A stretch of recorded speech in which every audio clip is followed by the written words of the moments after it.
Кормандони бозрасии давлатии автомобилии милитсияи пойтахт се ҳолати идораи воситаи нақлиётро дар ҳолати мастӣ, ошкор ва ба қайд гирифтанд.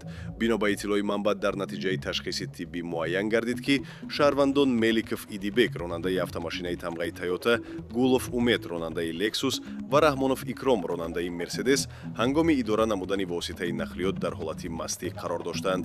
Нисбати онҳо тибқи моддаи 332 Кодекси ҳуқуқвайронкунии маъмурии Ҷумҳурии Тоҷикистон протоколҳои маъмурӣ тартиб дода шуда, мавод барои баррасӣ ба суд ирсол гардидааст. Тибқи қонунгузорӣ барои идораи воситаи нақлиёт дар ҳолати мастӣ ҷарима ба андозаи 300 нишондиҳанда барои ҳисобҳо ё ҳабси маъмурӣ то 15 шабона рӯз бо маҳрум кардан аз ҳуқуқи идора намудани воситаҳои нақлиёт ба муҳлати то 5 сол пешбинӣ шудааст. Дар сурати такроран содир гардидани чунин кирдор, мутобиқи моддаи 212 Кодекси ҷиноятии Ҷумҳурии Тоҷикистон, ҷарима аз 500 то 1000 нишондиҳанда барои ҳисобҳо ё маҳрум сохтан аз озодӣ ба муҳлати то 2 сол татбиқ карда мешавад.